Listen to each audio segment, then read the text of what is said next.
আপনি কিন্তু চাইলে আপনার নিকাবটা খুলে নিতে পারেন। আপনার কি কোনো সাহায্য দরকার? আচ্ছা, কথা বলতে প্রবলেম কি বলেন আমাকে। আপনি আবার আমাকে বিরক্ত করতে এসেছেন, আপনি প্লিজ চলে যান। আপনাকে দেখে অনেক বিপদগ্রস্ত মনে হচ্ছিল, তাই মনে হচ্ছিল আপনার কোনো সাহায্য দরকার। এই শহরে তো নানান ধরনের মানুষ থাকে, ভালো মানুষ খুঁজে পাওয়া খুব কঠিন। ঠিক আছে, আপনি সাবধানে থাকবেন। শুনেন, আমি আসলে বাসা থেকে পালিয়ে এসেছি। তারা আমার বিয়ে ঠিক করেছে অন্য একটা জায়গায়, আমার অমতে। বুঝতে পেরেছি। তাহলে আপনাকে কিভাবে সাহায্য করতে পারি আপনি বলুন। আপনি কি কয়েকদিনের জন্য আমার একটু থাকার ব্যবস্থা করে দিতে পারেন? আপনি একটু দেখেন না প্লিজ।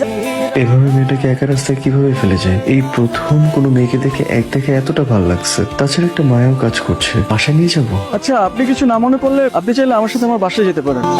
আমার বাসায় 2টা বেডরুম আছে। মাঝে মধ্যে মা গ্রাম থেকে আসলে আমার সাথে থাকে আর কি। আপনার যদি কোনো আপত্তি না থাকে তাহলে আমাকে বিশ্বাস করতে পারেন। হাতে এটাকে নানি নাকি? গ্রাম থেকে নানি রেডি আইছেন? ওয়াইফ রোশা। কি আপনার ওয়াইফ? মানে আপনি তো ব্যাচেলার, আপনি বিয়ে করলেন কবে? আরে এবার ছুটি দিয়ে যে বিয়েটা সেরে ফেললাম আর কি। আমাদের তো কিছু বললেন না। এটাই আমার বাসা। 2টা বেডরুম আছে। ওই পাশের রুমটা আমি থাকি, আর এই পাশের রুমটা মোস্ট অফ দ্য টাইম খালি থাকে। আপনাকে আমি কি বলছিলাম, আপনি ফ্রেশ হয়ে রেস্ট করবেন। আপনি বাসা গুছিয়ে রেখেছেন কেন? আমি একদম অগোছলো থাকতে পারি না। আচ্ছা, এখানে আমাদের দুপুরের খাবার, বাজার আর মেয়েদের কিছু ড্রেস আছে। আপনি পরে যে পছন্দ করে কিনে নিতে পারবেন, কোনো সমস্যা নেই। আপাতত এখান থেকে একটা পরে নেন। আপনি এত সকালে উঠে গেছেন? আপনি না কালকে বললেন যে আপনার অফিস আছে সকালে, সেই জন্য আপনার ব্রেকফাস্ট রেডি করে দিলাম। আসেন ব্রেকফাস্ট করে নেন।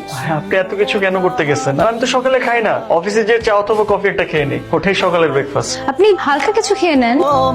এটা কি? আপনার টিফিন বক্স। আমি তো অফিসে টিফিন বক্স নিয়ে যাই না। তো আপনি লাঞ্চ করবেন না? ধরেন আমি বাসার খাবার খেলাম, এখন বাসার খাবার যদি আমি অফিসে নিয়ে যাই, তারপর যদি আমার কলিগরা বলে যে বাসার খাবার কই থেকে আসলো, তখন আমি তাদেরকে কি বলবো?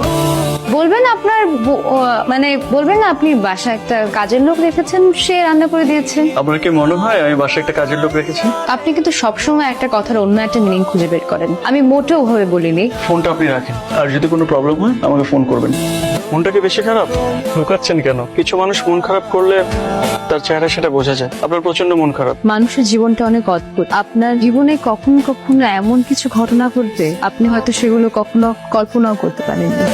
আর আপনি জানেন না যে সেই ঘটনাগুলো ঘটলে আপনি কি করবেন বা আপনার জীবন কোন দিকে মোড় নেবে। এসব ছোট ছোট ঘটনা নিয়ে তো জীবন, আর এইসব ছোট ছোট ঘটনাকে আপনি যত মনে রাখবেন তত পিছিয়ে পড়ে যাবে। চাচা, আপনি হয়তো বাসার উপরে পাঠাই দিছি। শুনলাম তুমি নাকি বিয়ে করেছো, বিয়ে করে বউ নিয়ে আসছো, তাই বৌমাকে দেখতে চলে আসলাম।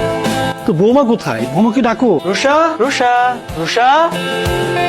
বৌমা তো দেখতে খুবই সুন্দর। চাচার জন্য চা বানিয়ে নিয়ে আসে, যাও। চাচা আপনি বসেন, আমি চা বানিয়ে নিয়ে আসছি। না না, চা লাগবে না। রাফি তোমার ছেলের মতো, খুব ভালো ছেলে। শুনলাম রাফি বিয়ে করে বউ নিয়ে এসেছে, তাই তোমাকে না দেখে আর থাকতে পারলাম না। তুমি খুব ভাগ্যবতী যে রাফির মতো একটা ছেলে পেয়েছো। আমি দোয়া